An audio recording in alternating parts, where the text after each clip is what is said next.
इस क्वेश्चन में देखिए फर्स्ट थिंग आपसे पूछिए explain the meaning of the statement electric charge of a body is quantized. तो पहला जो हमको वर्ड समझना है वो है क्वांटा। आप एक क्वांटा किसको बोलते हैं? क्वांटा हम बोलते हैं सबसे बेसिक जो बिल्डिंग ब्लॉक होता है, बिल्डिंग ब्लॉक, या फिर आप उसको ये भी बोल सकते हैं कि स्मॉलेस्ट एंटिटी। ठीक है, इसका एक एग्जांपल बहुत सिंपल है। अगर मैं आपको बोलता हूँ कि वाटर मैं लेता हूँ, लेट्स से एग्जांपल में हम वाटर ले लेते हैं। ठीक है, अब अगर मैं आपको बोलता हूँ कि वाटर अगर मैं हाफ करता जाऊँ, मान लीजिए पहले आपने एक फुल ग्लास लिया, फिर आपने उसको किया हाफ, फिर आपने उसको किया क्वार्टर, ठीक है, फिर आपने उसको किया 1/8 टाइम्स, फिर एक बार और हमने इसको किया आधा, तो ये हो गया 1/16 टाइम्स, 1/32 टाइम्स, है ना। इस तरीके से अगर आप चलते जाते हैं तो आप फाइनली एक पॉइंट पे पहुंचोगे जहाँ पे आपको 1 मॉलिक्यूल मिलेगा। अब क्या आप इस 1 मॉलिक्यूल को ब्रेक कर पाएंगे? तो आप बोलेंगे कि नहीं, 1 मॉलिक्यूल जो है ये स्मॉलेस्ट एंटिटी ऑफ वाटर है, इससे छोटा वाटर एग्जिस्ट नहीं कर सकता। Obviously this is a molecule of H2O।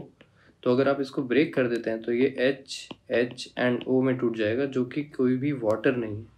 तो वाटर का स्मॉलेस्ट एंटिटी क्या हो गया? ये हो गया 1 मॉलिक्यूल ऑफ वाटर, जो कि हम H2O से जानते हैं। सिमिलरली चार्ज की भी मैं बात करूं तो इलेक्ट्रिक चार्ज इज क्वांटाइज्ड का मतलब है सबसे छोटा चार्ज जो है वो है चार्ज ऑफ इलेक्ट्रॉन, जिसको हम बोलते हैं 1.6 इंटू 10⁻⁻19 कोलाम्स। इससे छोटा चार्ज एग्जिस्ट नहीं करता। करता है न्यूट्रॉन के अंदर, प्रोटॉन के अंदर हम जानते हैं क्वार्क्स एक चीज़ होती है, बट फ्री चार्ज जो है वो इससे छोटा एग्जिस्ट नहीं करता। ठीक है, इसलिए हम बोलते हैं कि ये क्वांटाइज्ड है चार्ज। अब why can one ignore quantization when dealing with macroscopic objects? तो सीधी सी बात है कि मैक्रोस्कोपिक ऑब्जेक्ट्स जो होते हैं, अगर मैं सिर्फ आपको इतना भी बोल दूं कि 1 ग्राम ऑफ, या 1 ग्राम नहीं लेते, एक काम करते हैं 1 मोल ऑफ वाटर मैं ले लेता हूँ।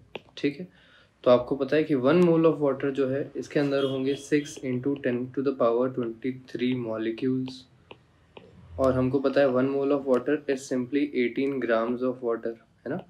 तो 18 ग्राम्स या 18 ml ऑफ वाटर जो है एक माइक्रोस्कोपिक केस में बहुत छोटी सी वैल्यू है, बट इसके अंदर इतने मॉलिक्यूल्स हैं। और अगर मैं चार्ज की बात करूं तो इसके अंदर मल्टीप्लाइड बाय 18 इतने तो प्रोटॉन्स आ जाएंगे एंड इतने ही इलेक्ट्रॉन्स भी आ जाएंगे।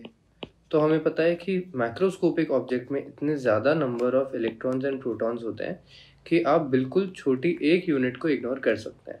बिकॉज मैक्रोस्कोपिक के केस में आप देखिए, जैसे अगर मैं फुल ग्लास ऑफ वाटर की बात करता हूँ तो आप ये नहीं बता सकते कि उस ग्लास ऑफ वाटर के अंदर कितने मॉलिक्यूल्स हैं, या कितनी ज़्यादा बार इसको हाफ करना पड़ेगा जब आप एक मॉलिक्यूल तक पहुँचेंगे। तो मैक्रोस्कोपिक के इसको लार्ज स्केल चार्जेस या लार्ज स्केल के केसेस में इसको इग्नोर किया जाता है। ठीक है।